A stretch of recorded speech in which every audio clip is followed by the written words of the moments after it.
Alors bonjour à tous. Voici la vidéo du meet-up dans son intégralité. On s'excuse pour les participants qui n'ont pas pu être présents, qui étaient en attente. On a essayé de régler, le souci en direct, mais Teams, a complètement bloqué l'accès aux nouveaux participants. On ne sait pas pourquoi. Donc c'était compliqué pour nous de tout relancer malheureusement. Donc on a bien compris qu'on passerait pas une deuxième fois sur cette plateforme, mais en tout cas, voilà, on a voulu faire un test et on s'excuse pour ça. On vous envoie cette vidéo, donc on espère que vous passerez un bon moment, une bonne découverte et pour les autres, bah, ceux qui ont essayé et qui ont été présents, bah, merci en tout cas à vous pour votre fidélité et voilà, n'oubliez pas qu'à la fin, il y a aussi un petit QR code qui vous permettra de donner votre avis sur ce meet-up et si vous avez d'autres idées, des propositions, des choses que vous aimeriez découvrir dans l'univers du design, faites-nous en part. En tout cas, merci à tous, merci et puis, bah, à bientôt. Nike et Cécile. Guise Digital est une agence, qui fait partie de l'écosystème Maltem. C'est, une agence, qui propose, un service plutôt 360. On accompagne tous les grands groupes, les startups sur, tout type de transfo digital. On propose aussi, on a un grand, levier conseil et accompagnement stratégique et dans ce cadre-là, on est sollicité sur, certaines expertises, dont la partie UX et la partie design. L'objectif aujourd'hui, c'est de vous partager certaines discussions au sujet des émotions dans le design et puis de voir un petit peu avec vous, sur la suite, qu'est-ce que vous en percevez? N'hésitez pas à nous écrire dans le chat s'il y a des questions, s'il y a des réflexions.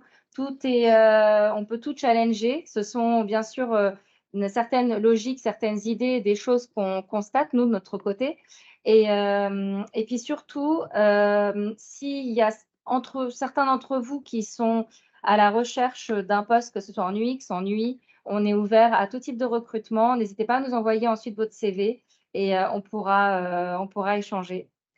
Voilà, voilà.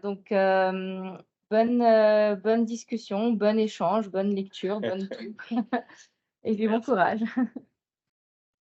Merci Racha. Merci. OK, donc on commence. Donc installez-vous, tranquillement, voilà, prenez un petit café, un petit chocolat, un petit thé là pour nous accompagner, pendant ce meet-up et donc voilà, comment ça va se passer? Ça va être en 4 parties, bon 5 parties, mais la cinquième est assez rapide. Ça va surtout être 4 parties, assez importantes. Donc on va voir comment on définit justement le design émotionnel. Ensuite, pourquoi susciter des émotions?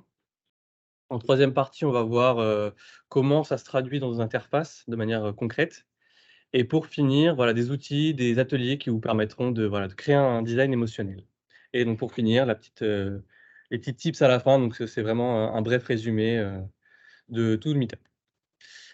D'ailleurs, je un petit chiffre comme ça par rapport au café parce que ça va être un petit peu notre fil conducteur. Je ne sais pas si vous êtes consommateur, de café, mais sachez qu'après l'eau, c'est justement la boisson la plus consommée en France. Que ce soit pour des raisons, culturelles. Donc voilà, d'ailleurs, je sais pas si pour vous, vous buvez du café pour par simple habitude ou même du chocolat ou du thé par habitude, ou culturellement, mais voilà, c'est, le petit chiffre du jour. Alors, pour vous mettre un peu dans le bain, j'espère que vous êtes bien réveillés. On va commencer par une première question. Tout au long du meet-up, vous aurez, des petites questions, voilà, qu'on va vous poser pour, mettre un peu plus d'interaction. Alors pour vous, le design émotionnel en UX, est-ce que ça consiste essentiellement à rendre un produit ou une interface plus esthétique? Est-ce que c'est uniquement destiné à susciter des émotions positives? Est-ce que ça influence sur nos prises de décision? Et ou est-ce que ça consiste à humaniser les interfaces digitales? Voilà, on vous, donnera la solution à la fin de ce meet-up, donc restez avec nous juste Vous pouvez tenter des réponses, mais on verra justement à la fin si votre réponse reste la même. Donc on peut attaquer cette première partie, comment définir le design émotionnel? Alors, donc la définition de l'émotion, elle reste assez consensuelle. Il y a beaucoup de personnes qui sont pas forcément toujours d'accord. Nous, on va le définir comme, on va dire une énergie qui va se retranscrire de manière, physique, en fait, avec des expressions physiques, faciales ou gestuelles, dans un contexte ou dans une action qu'on va réaliser Et justement, l'avantage de l'émotion, c'est que c'est un langage universel. Ça va forcément être compris de tous. Il y a donc 6 émotions qu'on va dire primaires, qui sont la joie, la colère, la peur, la tristesse, la surprise et le dégoût. Et de ces émotions primaires, ça va découler sur des secondaires, tertiaires. Par exemple, la colère justement, qui peut, évoluer vers de la rage ou au contraire, dans le sens contraire, vers de la contrariété. Un autre aspect important, c'est les emojis aussi. Je pense que maintenant tout le monde, doit sûrement l'utiliser, que ce soit dans vos messages, même maintenant dans des mails. Donc là, on a, justement Shigetaka Koleta qui est, le premier designer à avoir créé des emojis pour une entreprise. C'était en 1997 et c'était pour une banque justement, japonaise. Donc c'est marrant de se dire qu'une banque, était la première à demander, des emojis. Et juste à côté, c'est un petit indicateur en plus d'Emojipédia qui vous montre les emojis qui ont été les plus utilisés en 2021. On voit quand même que majorité sont plutôt positifs, hormis le dernier, ou même si le dernier il peut Mmh. être adapté, de manière positive aussi. Hop, pardon. Alors, le design émotionnel, c'est une pratique qui découle du marketing, de la communication et de la publicité. Donc là, un exemple, avec cette première question, par rapport au type d'emballage. Pour un même café, quel emballage choisiriez-vous et pourquoi? Donc voilà, le choix du type d'emballage, comme on a ici dans l'exemple, ça va dépendre, des goûts, des préférences, des expériences que vous avez eues, tout ça Ouais. pour, vous satisfaire, par rapport, à votre choix. Ouais, plus boisson chaude, Donc ouais. C'est il y a des gens qui ont répondu ouais, ouais, OK. c'est il y a plus de A, enfin, il y a 2 A et en vrai, c'est ça se joue. OK. Alors, donc comme je vous ai dit, voilà, les choix vont dépendre de vos expériences, de vos préférences Écolo. et aussi, ça peut être une raison d'esthétique, d'apparence, tout simplement, par exemple, voilà, le premier emballage, il a un aspect qui est différent avec une petite paille et le deuxième emballage qui est un petit peu plus discret. Une autre raison aussi, ça peut être, le fait que ça soit, plus pratique. Par exemple, il y en a qui vont avoir, l'habitude de boire avec une paille, d'autres non. Votre prise de décision va aussi dépendre, de vos souvenirs, tout simplement, des expériences, des vécus. Donc par exemple, si moi je partagerais mon avis, je choisirais plutôt le premier emballage parce que je trouve que voilà, c'est assez original d'avoir une paille et de pouvoir voir, sa boisson, à travers un couvercle transparent, voir, l'aspect et la quantité qui reste. Donc toi, je sais pas Naki, si tu veux partager ton avis par rapport à ton choix? Heu, En fait, les 2 sont pratiques, les 2 sont enfin, après, le premier c'est bien parce qu'on peut voir ce qu'il y a dedans, donc c'est cool de savoir ce qui reste. Mais je pense que je choisirais le 2 par rapport à, je suis assez sensible à la chaleur et j'aurais besoin d'avoir la main protégée de la Ouais. chaleur, donc le 2 clairement. Donc il y a aussi c'est intéressant ce que tu dis parce que, du coup, voilà, ça va le choix va dépendre du contexte dans lequel on va se situer aussi. Admettons que je suis dans le métro, voilà, je vais peut-être pas, opter pour le premier emballage, mais je vais choisir le deuxième qui est un petit peu moins encombrant et ça m'éviterait peut-être de m'en faire renverser dessus, quoi. Il y a un designer qui s'appelle, Aaron Walter, qui notamment écrit un livre sur, le design for emotion et qui a aussi, forcément designé sur, différents sites comme Mailchimp. Je ne sais pas si vous vous en servez? Donc pour lui, en fait, il définit le design émotionnel comme, les techniques de conception qui vont susciter de l'émotion chez un utilisateur lorsqu'il va interagir avec, un produit ou même un service d'ailleurs aussi, ou une interface. Et donc voilà, ça va être un petit peu, c'est un peu comme ça lui qui va le concevoir. Donc le design émotionnel, voilà, c'est une pratique qui va au-delà de l'aspect fonctionnel. Admettons que tous les matins, vous avez l'habitude de boire votre café. Donc je vous apprends rien, hein, vous avez besoin de café, de l'eau, et donc ça vous amène à une expérience qui est agréable. Il y en a qui vont peut-être rajouter un peu de sucre.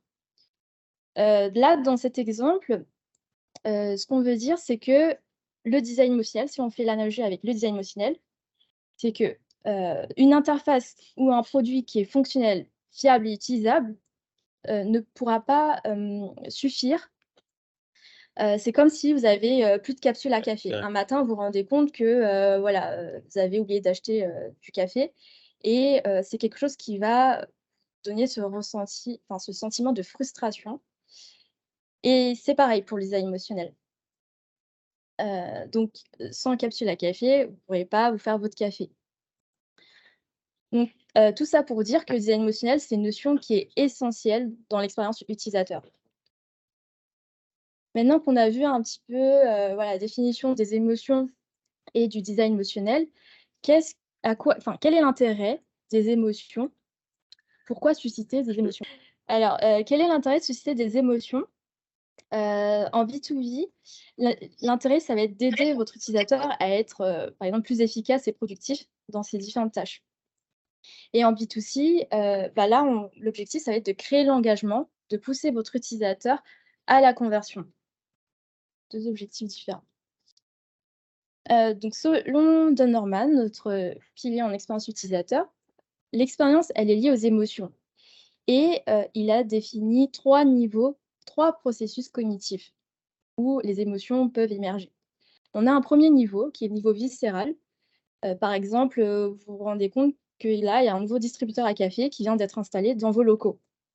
Donc là, le cerveau va agir très rapidement et va vous permettre d'évaluer si ce que vous voyez devant vous est quelque chose de bon ou de mauvais. Donc admettons que voilà, vous êtes, curieux de savoir, qu'est-ce que c'est? Donc là, votre cerveau a analysé et vous dit que, c'est quelque chose qui n'est pas dangereux. On arrive au niveau comportemental. Donc là, c'est l'étape où on va évaluer l'utilisabilité de votre interface, de votre produit, savoir si, le distributeur à café est facile à comprendre, simple d'utilisation. Donc vraiment, on va évaluer, tout ce côté-là, niveau, fonctionnel. Et après, on a le niveau réflexif. Donc le niveau réflexif, c'est vraiment le moment où vous allez, interpréter, raisonner, à partir des informations que vous avez recueillies au niveau viscéral et au niveau comportemental. Et là, vous allez associer en fait vos connaissances et vos expériences au produit que vous allez utiliser ou que vous utilisez. Donc là, pour vous donner un exemple peut-être un peu plus concret, on a, la marque The Little Marionette, une boutique, de café qui a été créée à Sydney et qui propose, voilà, différents cafés, en ayant la volonté de promouvoir l'égalité des hommes et des femmes, de quelle manière? En offrant une indépendance financière aux agricultrices et de leur permettre également, d'accéder aux, soins médicaux de manière gratuite. Donc là, leur message est très impactant. C'est, tout un univers qui est créé et on comprend aussi que, par le développement de gobelets biodégradables, ils ont un engagement en faveur de la durabilité. Donc en fait, indirectement, ça aide le consommateur à mieux se sentir en buvant son café. Il sait que, voilà, il contribue indirectement, à une bonne cause.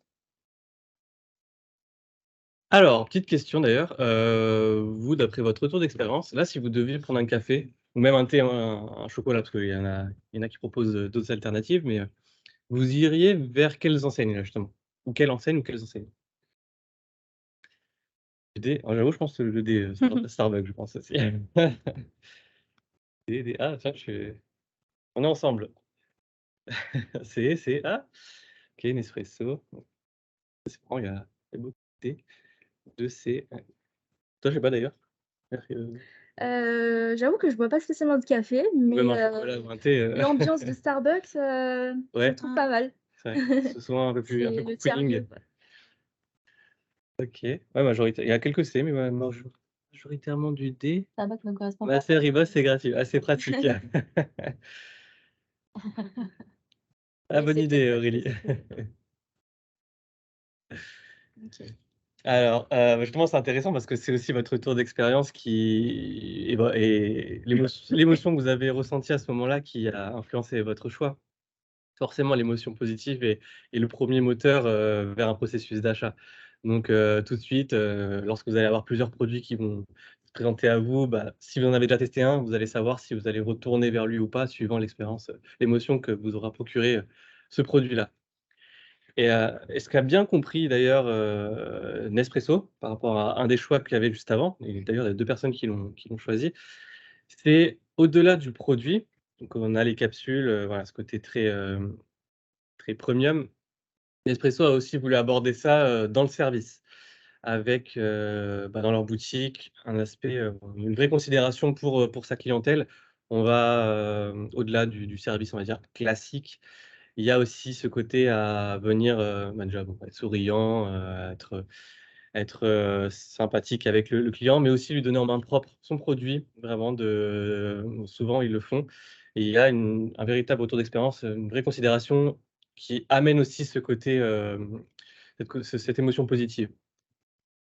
En prenant appui des travaux scientifiques, il a été découvert que les émotions, elles facilitent les processus cognitifs, en stimulant notamment l'attention et en favorisant la mémorisation.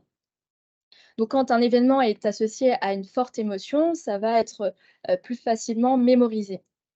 Donc, heu, pour, par exemple, vous démarquer de la concurrence, si les produits, ils ont la même utilité, la même utilisabilité, qu'est-ce qui va se faire pencher la balance? Eh bien, ça va être, le lien émotionnel que votre utilisateur va, créer avec le produit qu'il utilise ou, voilà, qu'il interagit. En expérience, en événement, positif, on peut, citer par exemple, le jour où vous avez décroché votre premier job ou, la naissance de vos enfants. Et en événement négatif marquant, il y a, le confinement lié au Covid, qu'on a tous connu, les manifestations là que vous voyez dans les rues, liées à la réforme de la retraite. Donc voilà, tout ça, c'est des événements qui sont marquants et on a tendance à, mémoriser plus facilement. OK, donc maintenant donc la partie sur, la 3e partie, l'avant-dernière, donc le design émotionnel aborde nos interfaces. Comment ça va se traduire justement, concrètement dans les interfaces, qu'on a l'habitude de voir?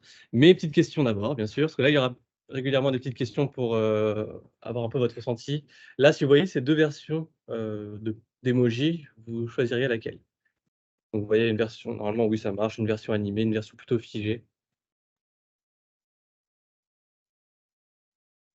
B. Je pense que le B va beaucoup ressortir. C'est vrai que ça participe à côté, très humain. Bon, moi, c'est pareil, hein, je sais pas toi aussi? Ouais, bah, oui, Caractériellement, ouais. Et bien, en fait, c'est un truc qu'a compris Apple, très très rapidement. Après Android l'a repris aussi par la suite, mais ils ont eu ce côté justement à rendre un peu organique, un peu vivant leur widget. Maintenant, quand on reste appuyé sur une application, il va y avoir un retour, d'action. L'utilisateur va comprendre que son action a été bien comprise par, le téléphone et ça, c'est cool déjà. Il y a une satisfaction dans un premier cas et puis ce côté, vibration organique va apporter un peu de vivant dans tout cet univers un peu figé, au premier abord. Là, on a un exemple, du moteur de recherche Google, donc un moteur de recherche classique, qu'on connaît tous et qui est souvent associé à une expérience de recherche rapide. Donc là, ce qui est différent, par rapport aux autres moteurs de recherche, on a la personnalisation du logo. Donc Google a, cette idée de renouveler son logo en fonction des différents événements marquants de l'année. Par exemple, ici, on a l'exemple, de la personnalisation de logo qui met en hommage le célèbre Jerry Lawson, le premier créateur de jeux d'arcade. Donc quand on clique dessus, voilà, ça nous raconte un petit peu l'histoire de Jerry Lawson dans un décor de jeux vidéo et on a des mini-jeux par la suite, sur lesquels l'utilisateur peut, se mettre à jouer et également modifier les conditions, de jeu. Donc il peut choisir le personnage avec lequel il veut jouer, il peut changer un petit peu le décor et aussi, les différents blocs, l'enchaînement des blocs, un peu comme dans Mario. Donc, tout ça, voilà, ça permet de susciter cette curiosité, cet effet de surprise qu'on ne s'y attend pas quand on arrive sur un moteur de recherche classique. On est là, pour rechercher des informations, pas spécialement pour, jouer, par exemple. Petit aparté, on dit bonjour à ceux qui ont pu rejoindre. Alors on est désolé, Teams a eu un petit souci, mais donc on a pu vous accepter là, je ne sais pas pourquoi. Donc vous inquiétez pas, on a tout enregistré, restez avec nous là jusqu'à la fin. De toute façon, il y a Il y a aussi plein de questions, vous pouvez participer et on vous enverra tout l'enregistrement de la totalité du meet-up. Ne vous en faites pas. Ouais. Et bienvenue en tout cas à ceux qui sont là. Bienvenue à ceux qui sont venus.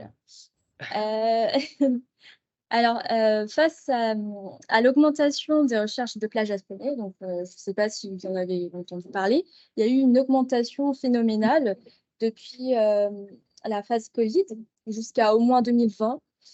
Et donc, Google est allé un petit peu plus loin en ayant créé ce parc virtuel où vous allez découvrir les différentes spécialités japonaises culinaires. Et donc, là, il y a un petit personnage sous forme de boule de riz qui est enrobé d'algues, qui vous accompagne, qui vous accueille pour explorer voilà, le parc. Et donc, c'est aussi intéressant parce que c'est plus interactif et avec tout ce décor, cet univers très coloré, avec les illustrations très colorées, la musique de fond et le feedback sonore à chaque fois qu'on clique sur un élément, voilà, ça rend l'expérience plus agréable et plus intuitive également.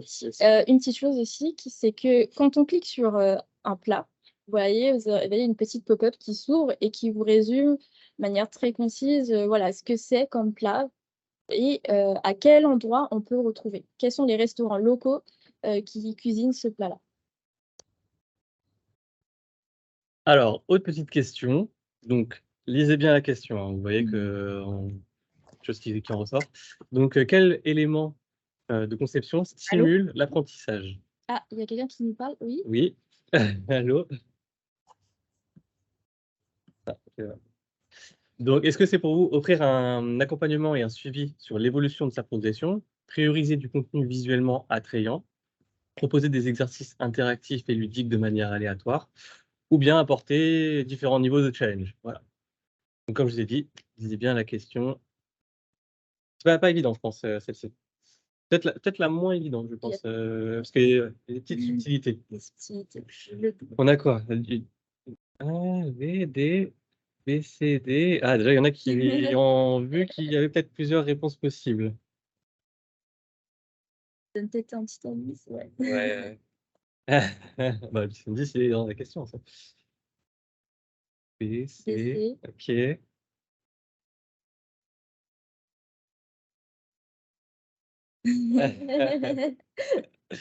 Comment ça, tu veux Toutes les réponses ne sont pas bonnes. encore des indices, c'est ça? C et D?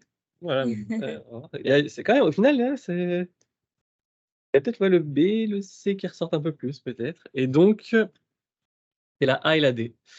Alors pourquoi? Déjà la B, prioriser du contenu visuellement attrayant, alors c'est bien d'en avoir de l'animation, un peu de vie et tout, mais on peut pas la prioriser. Il faut garder en tête aussi que l'expérience utilisateur ne passe pas que par des, attraits visuels et puis, pourquoi pas la C? Bah, proposer des exercices interactifs et ludiques, oui, complètement, mais pas de manière aléatoire, justement, c'est ça la petite subtilité.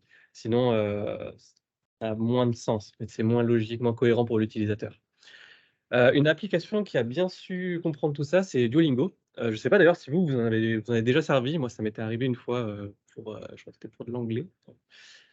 Donc voilà, pour, apprendre, de nouvelles langues de manière, assez ludique, assez fun, plus fun justement que le côté, ça casse un peu le côté scolaire et pour ça, comment ils s'y sont pris? Bah, quelques visuels, un petit peu d'animation, mais qui viennent accompagner seulement et surtout ce qu'ils ont voulu, c'est apporter, quelque chose de ludique dans la façon de réaliser les exercices, dans un peu de gamification et bah, qui dit gamification dit aussi, récompense en fait et gratification et ça va plaire, à l'utilisateur.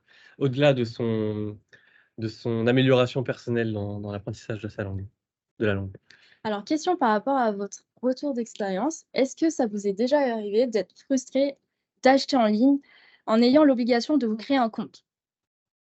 Donc, on peut laisser un petit peu de temps pour que. Regardez parce qu'il y a d'autres personnes qui ont vous voyez, le contenu reste plus important. OK. OK, ouais, c'est vrai, c'est vrai. Complex Flow, par contre, Ah OK, je connaissais pas, Complex Flow. OK. Alors là, on a Il y en quoi? a On a pas qui ont waouh, waouh, répondu waouh, à. waouh, ah. OK. Eh bien, oui. Pareil, pareil. Alors, c'est important de ne pas rendre l'inscription obligatoire avant d'acheter en ligne. On peut voir un exemple du site d'e-commerce eBay qui donne cette possibilité de choisir, d'acheter sans avoir un compte et ça va permettre en fait à l'utilisateur de ne pas être frustré et à ce moment-là, bien sûr, vous avez, pas avoir, d'utilisateurs qui vont abandonner leur panier d'achat. Donc le design émotionnel, il a un rôle important ici parce que, les émotions des utilisateurs peuvent influencer la perception de la marque et affecter leur décision d'acheter ou non. Donc il faut vraiment ne pas, mettre de contraintes, inutiles à l'utilisateur et lui laisser le choix de poursuivre son achat sans avoir d'obstacles inutiles. C'est comme par exemple quand vous allez acheter, en magasin, en boutique physique, bah là on va pas vous obliger à vous, créer une carte de fidélité. Vous allez, prendre votre article et acheter. Donc c'est pareil. Alors bon, je pense que j'apprends à personne qu'aujourd'hui un site web, c'est devenu, tellement important en termes de visibilité. Mais, ce qui est intéressant, c'est que même pour un utilisateur qui va découvrir une marque, elle va, pratiquement tout le temps, au moins se référer une fois, soit aux réseaux sociaux, soit à son site, web de la marque pour se faire un avis, en plus des avis des utilisateurs. Mais en tout cas, 75 justement des utilisateurs jugent, la crédibilité de votre marque en parcourant votre site web. Donc c'est là où on voit que c'est super important et c'est là aussi on voit justement qu'on va voir justement par rapport à vous, là, si je vous présente 2 homepages, heu, là de soit Club Med, soit, Lagrange, donc voilà, même principe en soi, le même secteur d'activité. Bah, là comme ça, à premier abord, vers laquelle vous vous tourneriez le plus? Qu'est-ce qui vous attire le plus là comme ça? Ah épuré, c'est vrai, ouais, c'est vrai, c'est vrai. Ah, ah, digeste. Ah car on vend expérience, ouais. J'aime les minimalistes. Ah OK, Ouais, je trop mixe d'infos. culture purée. On est 2 Cédric. Pas le sucré épuré, ouais, c'est ça. Bah, écoutez, moi, c'est pareil, je sais pas pour toi. Ouais, bah, ouais, c'est Ça, ouais, évident. c'est clairement, ouais, clairement. Bah, voilà, on voit justement que le Club Med l'a bien compris ça, il s'en est mieux sorti, on va dire, d'après, en plus, vos retours. Ouais, trop d'infos de partout, ouais, c'est ça, exactement. Mmh. Enfin, c'est assez structuré, mais c'est vrai qu'il y a énormément, c'est très chargé Il y a en ouais, termes c'est d'informations. concentré en information. Un autre aspect dont on n'a pas parlé encore, c'est, Asphalt, qui est une entreprise, qui est une marque de prêt-à-porter. Eux, ils vont créer de l'émotion différemment, ça va être par du storytelling, donc tout l'exercice du wording, en adaptant justement leur wording avec des textes, on va dire, plus familiers, plus humains, qui vont rapprocher un peu plus l'utilisateur. On va sortir un peu, on va casser un peu ces codes, très carrés, qu'on peut retrouver dans beaucoup de sites. Alors c'est pas forcément mal, hein, ça dépend aussi, je pense, de votre secteur et de l'image, que vous voulez, retranscrire. En tout cas, voilà, Asphalt, eux, ils abordent, quelque chose de plus personnel. Donc voilà, il y a un côté, très proximité. Autre exemple, on a Mailchimp. Je pense qu'on est tous tombés sur une erreur 404 une fois, hein, donc et beaucoup de sites ont compris que, en soi, c'était pas une fatalité, bon, ça peut arriver, hein, des erreurs et le but, c'est quoi derrière tout ça? On va rassurer l'utilisateur. On va amener pareil, un petit wording, plutôt sympa. Là, il y a un petit visuel en plus et au-delà de ça, on va le rassurer, on va lui dire: «Voilà, vous inquiétez pas, un petit CTA, pour retourner à la page d'accueil. Vous inquiétez pas, ça peut arriver, revenez, on vous récupère». Alors maintenant, petite, devinette. Selon vous, par quel autre moyen peut-on renforcer l'interaction émotionnelle? Donc on vous laisse quelques secondes pour trouver, hein. Heu, donc Ah, il faut là, surveiller les ménages. l'idée, on vous a donné des exemples, heu, par rapport, à ce qu'on vous a présenté à Ah, l'instant. ah, C'est des exemples où on utilise, voilà, des animations, une bonne qualité, de visuel, des images de qualité et également des micro-interactions. Bien sûr, tout ça avec une, microcopie qui a été réfléchie. Donc c'est-à-dire la façon de communiquer, de raconter une histoire. Mais il y a aussi un autre style d'interaction qu'on n'a pas encore évoqué jusqu'à présent. Donc regarde, c'est Lucie, il a un début, je te jure. Il y a un début, ouais. Allez, OK, ouais. 10 secondes. Yeah, bien OK, joué! super. Bien joué. Alors oui, c'est bien ça, c'est l'assistance vocale. Attention, c'est Ah, vrai. Ah, j'ai connu. Alors en exemple d'assistance vocale, on peut citer Waze, l'assistant vocal GPS, qui lui propose une variété de voix différentes.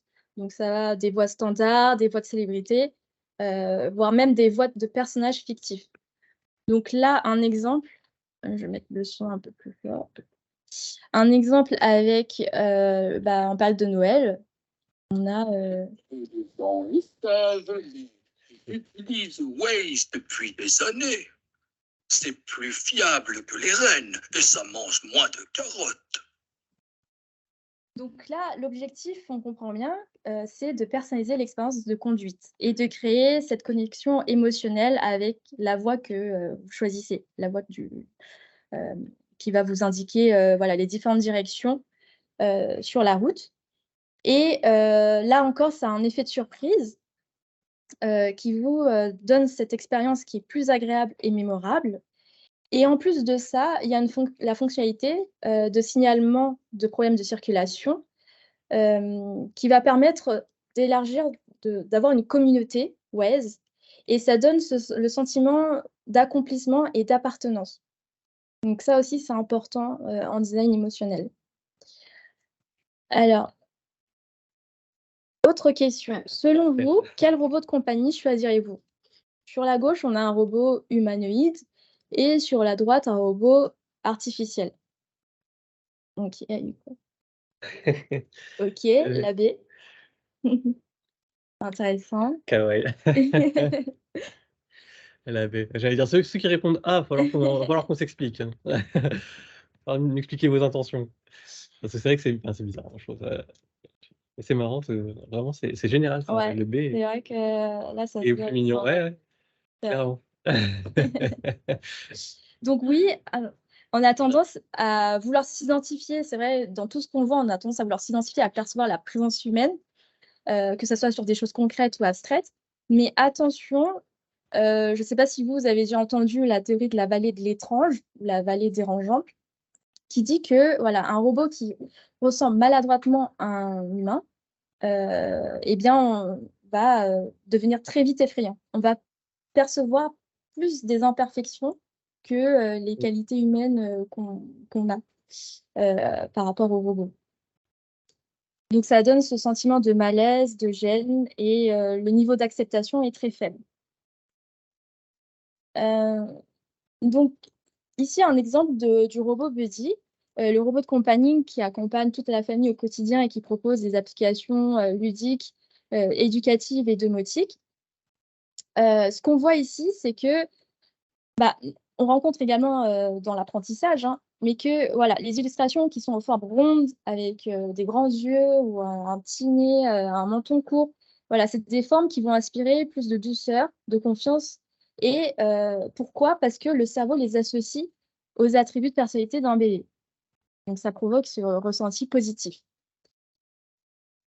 Et donc là, le robot Buddy, lui, il est capable, notamment, voilà, d'avoir différentes expressions faciales, de mouvements de tête et capable également de transmettre des émotions et des messages à l'utilisateur en s'adaptant bien sûr, grâce à sa fonctionnalité de reconnaissance, faciale, il peut adapter, son discours, ses réponses et ses comportements. Alors, c'est bien, on a vu là des exemples d'émotions, enfin des exemples d'interfaces qui impactent sur les émotions et qui donnent, voilà, un ressenti positif. Mais là, qu'est-ce qu'il en est des émotions négatives? Est-ce qu'on en parle en mix? Ouais, parce que c'est plus subtil qu'il n'y paraît, justement, les émotions négatives. Parce qu'en soi, suivant le contexte ou le produit qu'on va promouvoir ou le service, là, par exemple, cet exemple de jeu de zombie shooter, qui est un jeu, voilà, un peu horrifique, forcément, il faut amener de l'émotion négative parce que, c'est ça qui va rendre crédible, en fait, son produit. Sauf on a un côté un peu autodérision, là, on peut, un peu comme les films Scary Movie, là, on peut jouer un petit peu sur, l'inverse, mais là, dans ce cas-là, ça se veut très sérieux. Mais, donc en fait, c'est ça, en fait, qui va apporter une émotion positive parce que l'utilisateur, il va il va, enfin son expérience, elle va être crédible et pour ça, ça va se retranscrire, via souvent des codes couleurs qui vont être, assez sombres, le travail de la typographie aussi. Là, on voit un côté très sale, des couleurs, rouges et donc voilà, dans ce cas-là, ça va être intéressant d'apporter des émotions négatives, de la peur, de la crainte, de l'anxiété. Ça participe à l'expérience. Par contre, un autre exemple, c'est, heu, quand on a une expérience qui se veut positive, elle peut être mal comprise et là, tendre vers, une émotion négative. Ici, on a un exemple d'une application qui est portée sur, le calcul de son rythme cardiaque. Donc en soi, bon, c'est rassurant, on veut checker son pouls, être sûr que tout va bien, on est en bonne santé. Mais ce qu'on se dit pas, c'est peut-être l'utilisateur, il va stresser en fait, il va se dire, «Bon, j'espère cette fois-ci, Mmh. ça va aller quoi, je vais être, je vais être bien, mon pouls sera bien régulé», enfin voilà quoi, ça peut être stressant et en fait, ça va tendre vers une émotion plutôt négative au final et ça peut freiner l'utilisateur. Alors, comment on peut, pallier ce problème-là? Comme on a vu dans les exemples précédents, ça peut être sympa d'amener ça de manière un peu plus, ouais, anxiogène, ouais, complètement. Ça peut, il faut l'amener que de manière un peu plus peut-être, joyeuse, on va dire, avec des animations. Un peu l'exemple de Duolingo, des animations, être rassurant sur le wording aussi comme, l'a fait Asphalt. Avoir du contenu textuel, humain, proche, voilà, vous inquiétez pas, tout va bien ou juste avant le test, relaxez-vous, prenez le temps de respirer, c'est cool, voilà. Donc voilà, il faut bien faire attention suivant, son secteur. Donc il existe bien sûr des exceptions. Là, l'exemple d'Amazon Prime, là, on a un design émotionnel qui a un impact négatif, mais c'est un impact qui a été voulu. Donc le but, c'est d'inciter les utilisateurs à faire des actions sans s'en rendre compte. Donc ça part d'une mauvaise intention, de la marque, du coup. Donc là, on le voit par rapport, au bouton, continuer à souscrire avec Amazon Prime, qui est sur fond jaune et qui est prédominant. Donc c'est ce qui va attirer l'œil de votre utilisateur en premier. Surtout que, voilà, là, on est sur la version desktop, mais sur la version mobile, alors on vous en parle même pas. L'interface est, beaucoup plus petit et il y aura plus de chances de cliquer sur ce bouton-là. Donc bien sûr, on comprend que c'est du DAF à terme Ouais, et exactement ce que l'intérêt j'allais te c'est dire. ah ouais, Ouais, bien joué Anthony, ouais. l'intérêt c'est d'augmenter le panier moyen en faveur d'Amazon. Oui, c'est pareil pour, ouais, Les cookies. l'acceptation des cookies. C'est bien, c'est réactif. Alors et là, on aborde la dernière partie, sur les outils, justement pour créer un design émotionnel, pour calculer, voilà, son niveau, son intensité. 1er, outil qui peut vous servir, la carte d'empathie, donc très, célèbre en UX. La carte d'empathie va vous servir à justement dans un contexte, ou dans une action, de pouvoir comprendre ce qu'un utilisateur va faire, va Mmh. ressentir, les besoins qu'il va avoir, ce qu'il ou elle va voir ou entendre et bien sûr, on va faire un focus sur le profil de la personne également et son objectif derrière tout ça. Donc ça va permettre une première approche, justement, des sentiments qui peuvent se dégager, des émotions. Un autre exemple, on va avoir la carte de granularité. Là, dans ce cas-là, on va plus se projeter. Là, pour 2 contextes en particulier, 2 émotions particulières, donc une plus relaxation, une plus surprise. On peut se dire que la carte de relaxation, elle peut être portée sur, des applications peut-être de zénitude un peu ou de yoga. Pour ce cas-là, on va faire ce genre de carte pour se projeter et voir dans quel contexte l'utilisateur pourrait, se retrouver lors de son utilisation et avec quoi il pourra interagir également. Qu'est-ce qui pourrait interagir avec lui à ces moments-là? Pareil pour la surprise. La surprise qui serait plus, ouais, dans de la gamification avec une notion de récompense où là, on peut se projeter et savoir un peu comment on lui présente sa récompense ou Mmh. quelle réaction elle peut avoir. Ouais. Donc alors là, il existe aussi des outils qui vont permettre de mesurer l'impact émotionnel lors de la phase de conception, par exemple, à la fin d'un test utilisateur. Alors pourquoi, c'est utile? Parce que ça va permettre d'étudier, voilà, les qualités et les défauts que votre produit aura, peut-être au moment où votre participant va interagir avec et voilà, d'améliorer, les différents aspects, heu, du produit. Donc il existe plusieurs outils de questionnaires qui sont auto-administrables. Là, on a un exemple avec le questionnaire attractif Donc, c'est un questionnaire qui est composé de 28 items et réparti sur 4 thématiques. Donc, premièrement, ça va permettre de mesurer l'utilisabilité, la facilité d'utilisation qui est perçue par le participant. Ensuite, on peut également mesurer tout ce côté plaisir à utiliser avec les différentes fonctionnalités, les différents contenus que présentent vos produits, mais également le plaisir d'utiliser par rapport aux besoins de s'identifier, aux besoins sociaux de votre participant. Et de manière globale, ce questionnaire permet aussi d'évaluer l'attractivité globale de votre produit ou de votre interface. Donc là, on a des mots antinomiques qui sont répartis de part et d'autre de l'échelle de Likert, composés de 7 points. Et on distribue ça aux participants de façon à ce qu'ils puissent remplir. Donc c'est mieux de le distribuer juste après le test utilisateur, parce que c'est encore tout frais. Et là, on aurait des résultats plus concluants. Donc bien sûr, pour ce questionnaire et les 2 suivantes, tout ça, ça va être scoré. Il y aura un score global qui va être calculé. Dans ce cas de figure, pour le questionnaire attractif, on pourra représenter les résultats sous forme de graphe qui est plus visuel et peut-être même voilà, plus parlant. Autre atelier que vous pouvez réaliser, ça va être la roue des émotions. Comment ça va se présenter? Donc, après avoir réalisé une expérience, on va vous proposer également de noter ce que vous avez ressenti. Vous n'êtes pas obligé de noter toutes les émotions, mais uniquement celles où vous estimez que vous avez ressenti quelque chose. Ça va se enfin, là, c'est forme circulaire, mais on voit que la partie droite est consacrée uniquement aux émotions positives, là où la gauche, c'est plus négative. Et après l'intensité, voilà, elle va de 1 jusqu'à 6. On propose aussi à l'utilisateur une certaine liberté, parce qu'au centre, on peut lui laisser le choix de mettre une émotion de son choix, qui ne serait pas dans cette roue justement, et de noter aussi pareil, l'intensité. Encore un autre exemple, donc là, on a le questionnaire Primo.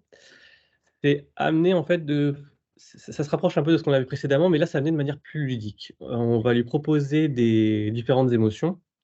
Alors pour ce cas-là, par contre, il va devoir, passer par toutes les émotions. Enfin, comment dire? Il va devoir noter, en fait, toutes les émotions sur, une échelle de Likert.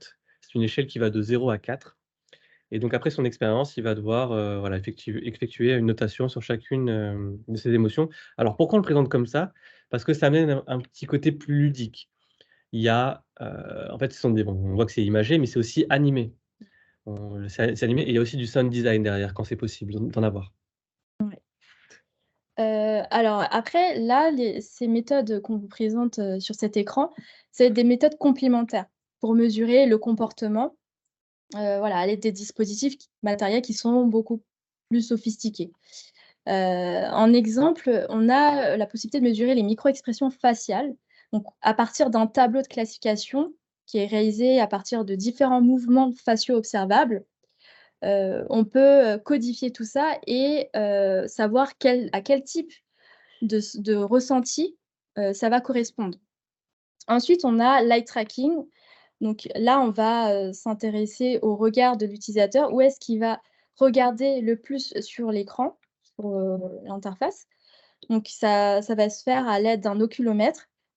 Et par exemple, ici, on a un exemple de carte à chaleur qui montre les zones chaudes. Plus la zone est chaude et plus ce sera l'endroit où l'utilisateur regardera, se focalisera. Donc là, le visage du bébé et à côté, à droite, le texte, notamment au niveau du titre. Également, ça peut être, le résultat peut également apparaître sous forme de parcours oculaire. Donc là, on va voir les différents balayages, du regard de l'utilisateur. Ensuite, on a, des outils qui vont permettre, là, de mesurer l'étape physiologique. Donc ça va plutôt être dans les laboratoires de recherche. Par exemple, la possibilité d'enregistrer la fréquence cardiaque et respiratoire. On a également, la possibilité de mesurer la conductance électrodermale. Donc c'est, tout ce qui est sécrétion sudoripare au niveau de la peau, en cas de stress ou de fortes émotions. Et vous connaissez tous aussi, l'électroencéphalographie qui va mesurer l'activité, électrique du cerveau. Yes. Et donc voilà, bah là, on a fini, on va dire, le meet-up. Il reste juste la petite partie type, donc c'est un petit peu un bref résumé de tout ce qui est intéressant à retenir. Bien sûr, juste avant, on n'oublie pas la fameuse question qu'on vous a posée au début. Donc on va voir si vos réponses vont être différentes. On vous laisse, encore un petit peu de temps là pour répondre ceux qui avaient déjà répondu, même les autres. Mais on va voir donc après ce meet-up si si votre réponse a changé.